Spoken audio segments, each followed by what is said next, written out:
مسلم league نون کا نام لکھا ہوا ہے.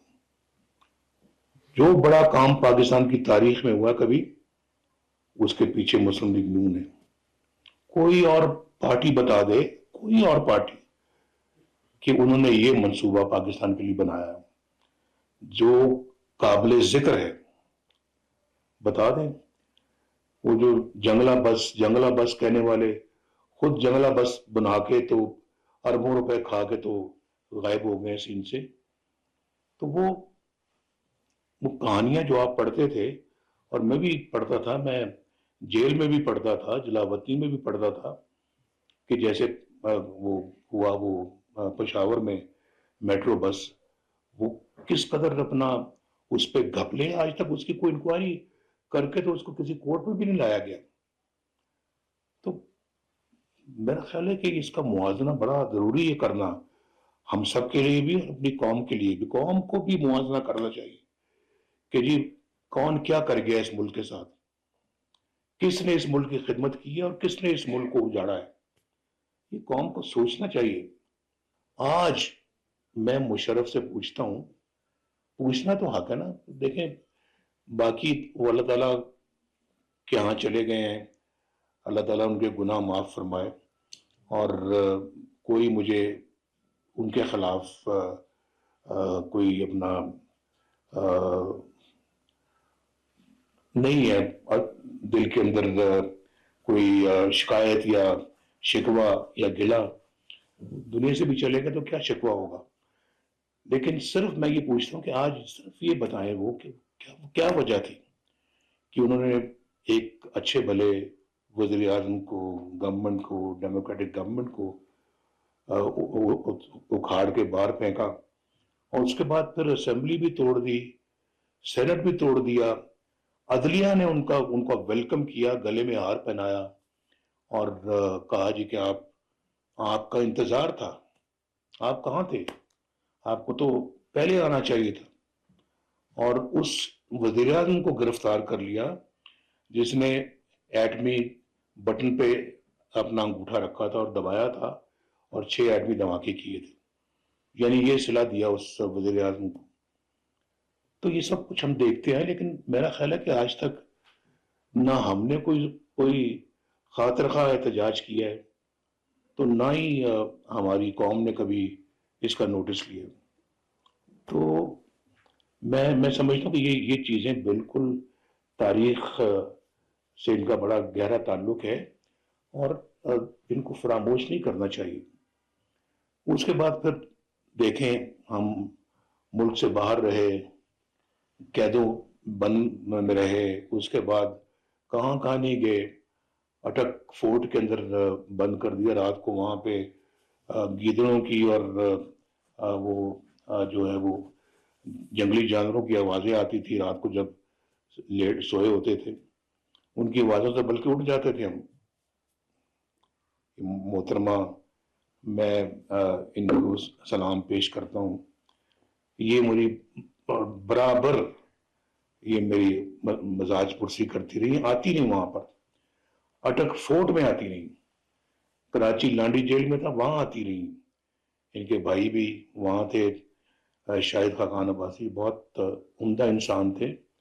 بڑی جرت کے ساتھ انہوں نے جیل کاٹی میرے ساتھ، بڑی بہادری کے ساتھ، اور اف تک نہیں کبھی کیا انہوں نے. میں داد دوں گا، ان کی پیٹھ کے پیچھے بات کر رہا ہوں، لیکن انہوں نے بہت ہی جرم کے ساتھ، بہادری کے ساتھ میرا ساتھ بھی دیا اور جیل بھی کاٹی اور مصائب بھی برداشت کیے. ان کی والدہ صاحبہ ہمارے لیے بہت دعا گو تھیں. تو یہ جو سچ بات ہے وہ کرنی چاہیے اور کہنی چاہیے. تو یہ مجھے وہ وقت یاد آتا ہے. تو اللہ کے فضل و کرم سے ہم بھی متزلزل نہیں ہوئے. دکھ کاٹے، مصیبتیں کاٹی، اللہ تعالیٰ نے وہ وقت بھی گزار دیا. کبھی کبھی میں حساب لگانے کی کوشش کرتا ہوں، لیکن آج تک میں گن نہیں سکا صحیح طرح سے کہ ہم اقتدار میں یا حکومت میں یا وزارت عظمیٰ کی سیٹ پہ میں زیادہ سال رہا ہوں یا جلاوطنی یا جیلوں میں زیادہ سال رہا ہوں. ہمیں حق کو حق کہنا ہوگا، سچ کو سچ کہنا ہوگا، اور باطل کو باطل کہنا ہوگا. اور جو لوگ